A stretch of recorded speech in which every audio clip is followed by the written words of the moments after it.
안녕하세요. 제시카입니다. 지금 대한민국에는 또 다른 역사가 기록되려고 합니다. 바로 오는 27일이죠. 무려 11년 만에 제3차 남북정상회담이 열립니다. 회담 장소는 판문점 남측 평화의 집인데요. 과거 1, 2차 정상회담이 평양에서 열린 것과 달리 처음으로 남측 구역에서 열린다는 점도 그 의미를 더합니다. 정상회담이 오는 4월 27일에 개최하는 것으로 4월 27일 판문점 남측 지역 평화의 집에서 개최하기로 하였다. 무엇보다 중요한 것은 이번 남북 정상회담이 다음 달로 예정된 북미 정상회담에 앞서 개최된다는 점인데요.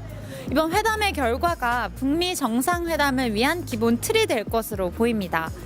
남북 정상회담에서 두 정상이 어떤 주제를 다루고 또 어떤 결과를 도출해낼 것인지에 전 세계가 이목을 집중하는 이유입니다. 외국인들은 이 남북 정상회담에 대해 어떤 생각을 갖고 있는지 직접 현장에 나가봤습니다.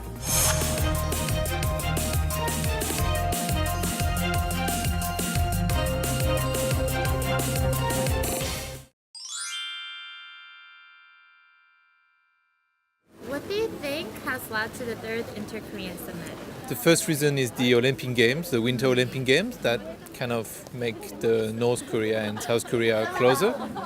Also, I think the change of government after the impeachment of the last president, which led it to change from the, I will call it left wing to the right wing, or the contrary, sorry, have made the politic is a bit different now in South Korea. I think it's also a matter of money, where with the new government in South Korea, I understand that they're actually giving more money, and opening to China will also bring more money to North Korea. I think there's probably a mutual interest on both sides to have a more peaceful society, and that there's a real sense that it could be a very productive and useful unification economically, politically, socially. And from the sense that I got today was that many people in Korea want unification. So it seems like the time has come. I think the fact that Donald Trump has been elected has been some sort of influencing factor for him, that he's found him sort of some sort of kinship with our president that perhaps wasn't there before. Yeah, they're both a little bit crazy. Yeah, they have to change. They have to change their mind because they don't have another solution. I think to live in peace, because you are neighbor country, you should live in prosperity and peace. This is the only one solution. My mother's Korean and my father was an American soldier during the Korean War. I was here in 2000 when the first beginnings of Summit. I was a teacher and a kyosu at 2 universities, and so I'm very familiar with the happenings here in Korea. I think it's just been a lot of tension between multiple countries, not only South Korea and North Korea, but also America and different countries that each are aligned with. And so because of that tension, it's just brought this to a whole new platform. I believe the sanctions against North Korea from America basically has created North Korea establishing a political situation where it's been untenuous, and that has led to North America seeking discussions with North Korea. And I believe that it was just about time for North Korea to actually open itself up to discussions between America and South Korea. I'm just a tourist seeing North Korea as well, the JSA and the DMZ in 3 days from now. So I'm kind of interested in the politics of this country too. So. Okay.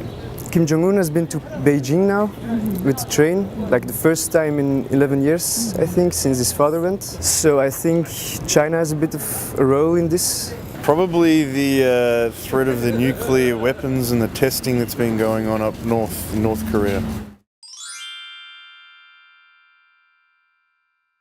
Do you think that North Korea is just earning some time for nuclear armaments?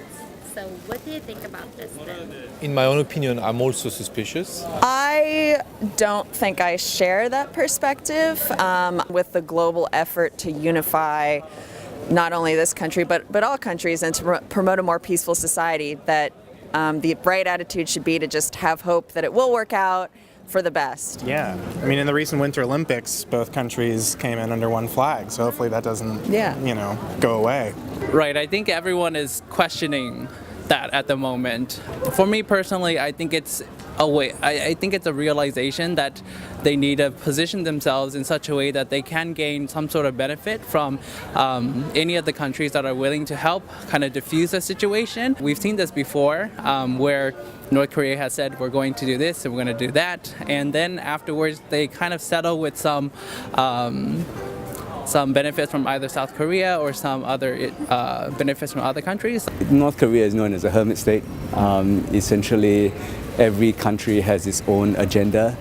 Certainly, there's a lot of reasons for them to be suspicious, but obviously North Korea is protecting its own interests. In fact, just because of the rhetoric doesn't mean that, for instance, any other country is right or North Korea is wrong.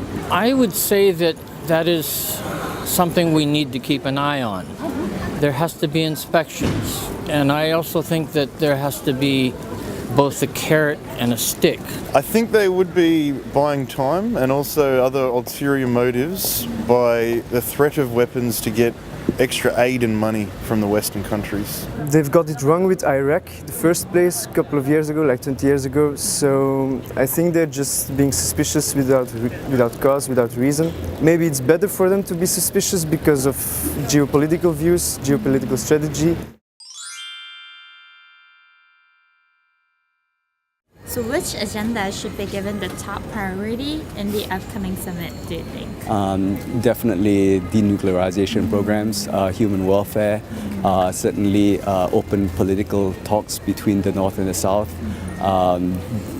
humanitarian aid where possible. I don't really think that the denuclearization program will go talks will go very far, but at least it opens discussion and therefore has the ability to look at organizing and managing the relationship between the North and South Koreas. Probably not. No? Why would they actually pursue a denuclearization program? It's been beneficial to them so far to actually threaten nuclear armaments. Certainly they are in a position where they don't have anything to lose. I think it has to be equal, that it has to be both incentives but also in asking for inspections and that. Well, for instance, one of the demands of North Korea might be for the U.S. to pull out our troops. I think that needs to be down the line, not right away. I would love to see North Korea, like Vietnam, come into the Western and the capitalism and all that. Definitely denuclearization of the North would be the main thing that should happen. I don't think so. No? Why not? Because the North has a ace card up their sleeve that they have a nuclear weapon, so they're not going to give that up very easily. I think it's important to talk about the reunifications and allows families that haven't seen each other for a long time to get reunited, because humans should be the priority in this case. Denuclearization and unifying of both Koreas. In a Western point of view, like unification, in a European, not a Western European point of view, unification is the best you can get. We've also seen that with Germany. For me personally, definitely denuclearization, because it's just a big issue, not only on the Korean Peninsula, but also just on a global scale. When do you think the Korean Peninsula will be unified? Oh, really? Maybe